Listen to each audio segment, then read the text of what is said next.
The next lineup of games is filled with projects that are quietly building interest for all the right reasons. Whether it's creative direction, gameplay depth, or overall design, these titles are catching attention early. Let's get into it. Welcome back to Causal Loop.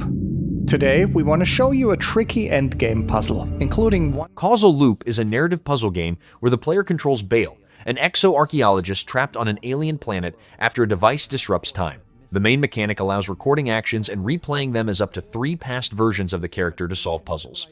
Progress depends on timing, positioning, and coordination between these echoes, while each area introduces new obstacles linked to alien systems and shifting time states. Actions, and the copies he creates repeat those actions automatically in a loop and as a team, while you, as Bale Prime, are already planning your next steps. But how does all of this actually play out? Welcome to the Nexus, a late-game biome where we can find some of the game's more complex puzzles. Without giving too much away, the Nexus is less a normal location and more a junction where different realities bleed into one another. In this section of the Nexus, Bale needs to activate a special anti-gravity lift. But to do that, he needs a key, a small battery currently stuck in a socket that we can't reach physically. This socket can be triggered by a specific terminal that launches the key out of its slot. But here's the catch. Right above it are 3 force fields, one green, one red, one blue. If the key touches any of them, it gets destroyed instantly. So our job is to somehow disable those force fields so the key can reach us. Wait a sec, a charging device for keys. That'll be important later. Spread around the area are control terminals we can use to temporarily shut down the force fields. But disabling all 3 at once and firing the key over to us, that's not something we can do alone. Good thing we can quite literally rely on ourselves. Now the phase rifts come into play, which will let us create our echoes. So first, we guide an echo to the terminal that controls the red force field. Get it together, Bale.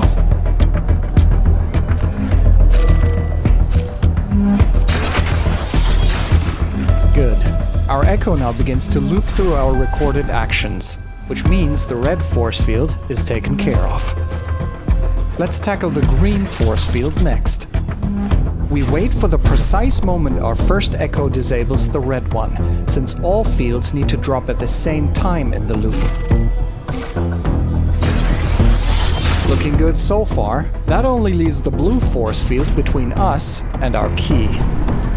So we send the last echo to the blue terminal and sync our actions with the other 2 echoes. Now we're getting somewhere.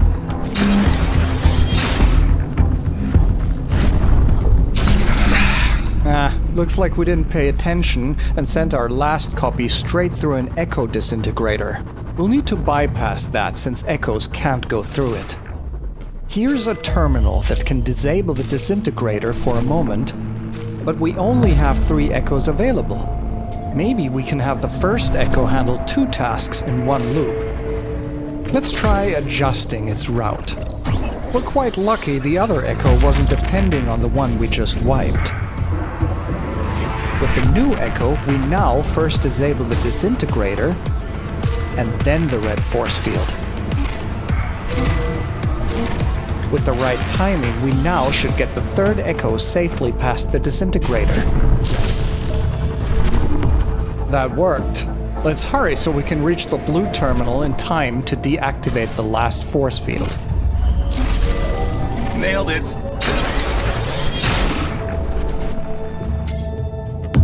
Now we should be able to grab the key without any problems. All force fields are down, and the key's gonna land in a socket on our side. Though, there's one small issue. Keys lose energy rapidly when outside a socket. Once empty, they self-destruct. And they also can't be teleported. Wait, really? But wasn't there... Right! The charging device we saw earlier. Maybe Bale can try for a well-aimed throw. Nice! At least it's close. Let's quickly use the teleporter to get back down there and recharge the key before it goes all splodey on us.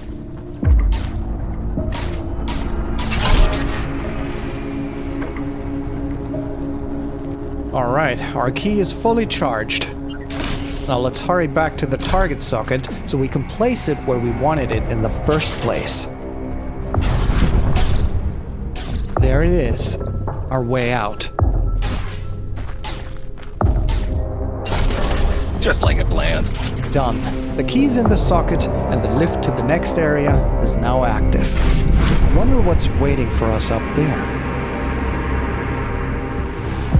Don't worry, we won't throw puzzles like this at you right from the start. The mechanics build up step by step throughout the campaign, and we're making sure you've got plenty of time to learn the systems at your own pace. On behalf of the team, thanks a lot. Order of the Sinking Star is a narrative adventure where the player solves over 1,000 interconnected puzzles across 4 distinct regions.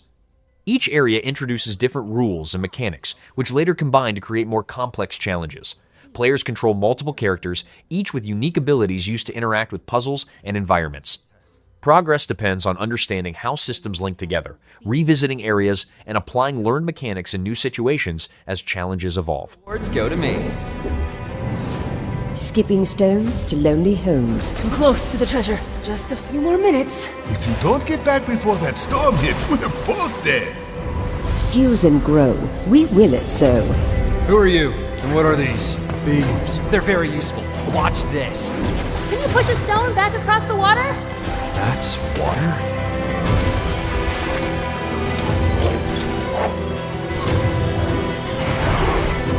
When the portal appeared and I stepped into this overworld, I had never imagined such a device that could fuse realities.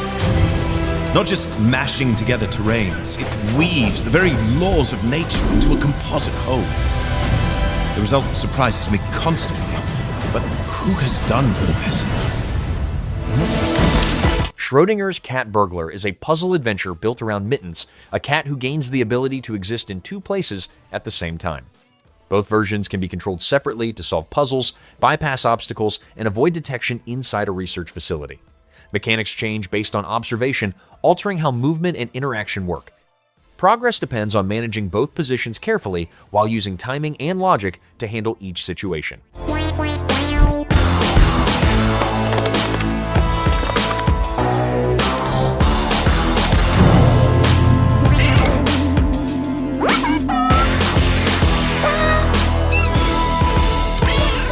Button. The Button Effect is a first-person puzzle game set inside a museum built around interconnected spaces and hidden pathways. The player interacts with buttons that trigger changes in the environment, requiring close observation to understand how each action affects nearby structures. Progress depends on linking these changes, unlocking new areas, and solving spatial sequences. Each puzzle builds on learned interactions, encouraging careful attention to detail and understanding how different elements connect. The slot, the eye, the wing.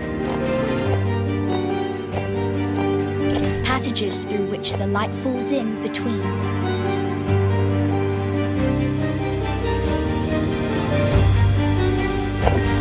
The bond, the tie, the link. Collections of individual connections previously unseen.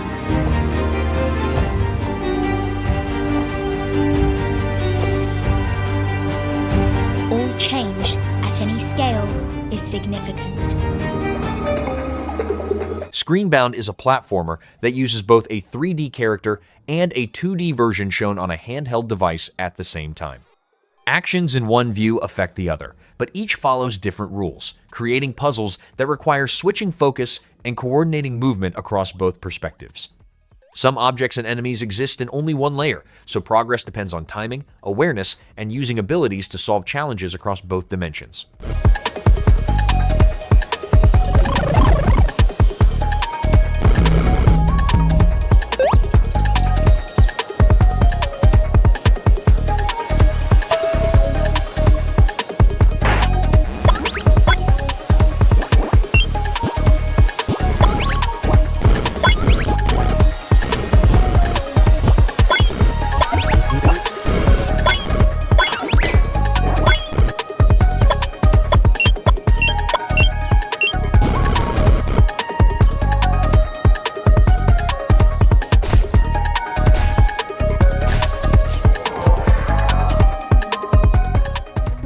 puzzle adventure Recur, a catastrophe has fractured time itself. Recur is a puzzle platformer where the player controls a postman who can move forward and backward through time to solve challenges. Movement directly affects the flow of time, allowing the player to reverse destruction, adjust outcomes, and navigate obstacles in a collapsing environment. Platforming requires careful timing alongside time control, as each section depends on using these abilities to clear paths, avoid hazards, and progress through changing situations. And right, the situation is just repeating again. Peter needs to take action for something to change.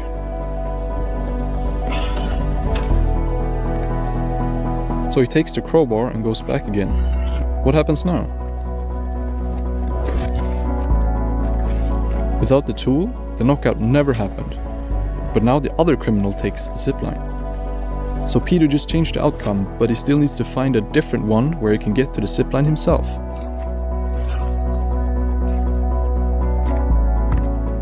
What do we have here? After exploring a bit, Peter finds Mr. Dog. Don't worry, he will just borrow your bone for a second, I promise.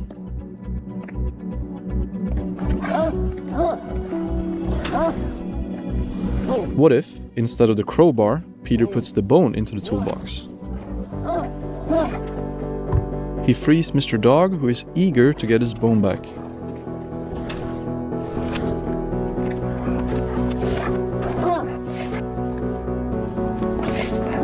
And oops, with another tool at hand, back to violence we go. But this time, Mr. Dog is here to save the day. However, this was just one rooftop, only one fragment of a broken city. Can you manipulate time, not just to escape, but to save everything? He Who Watches is a first-person puzzle game built around navigating a labyrinth by walking on walls and ceilings while shifting gravity. Movement changes perspective, turning surfaces into new paths and puzzle elements. A bow acts as a tool to interact with the environment, trigger mechanisms, and create chain reactions. Progress depends on spatial reasoning, understanding how gravity shifts affect positioning, and solving increasingly complex challenges based on these systems.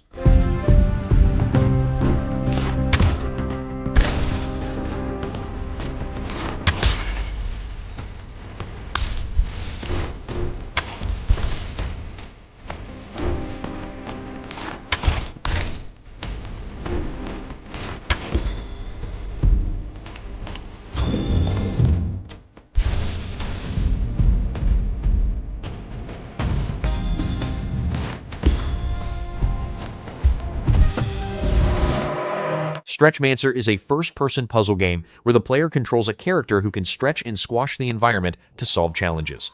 Objects, surfaces, and pathways can be reshaped, allowing new routes, interactions, and puzzle solutions. Each area introduces different obstacles that require adjusting size, distance, and form to progress.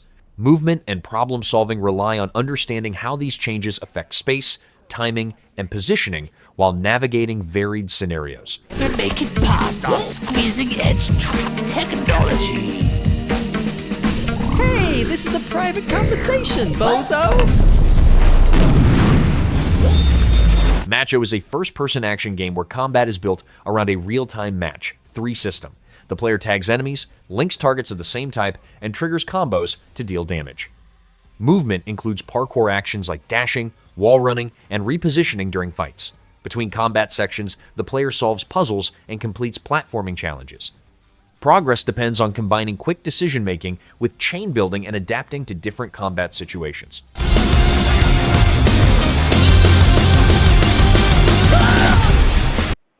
Stop the F is a first-person puzzle game built around a camera that captures objects into a separate space and places them elsewhere. This system allows repositioning items to solve physics-based challenges and create new paths. Different camera filters expand how objects behave and interact with the environment. Progress depends on understanding placement, timing, and how captured objects influence each situation within controlled test areas.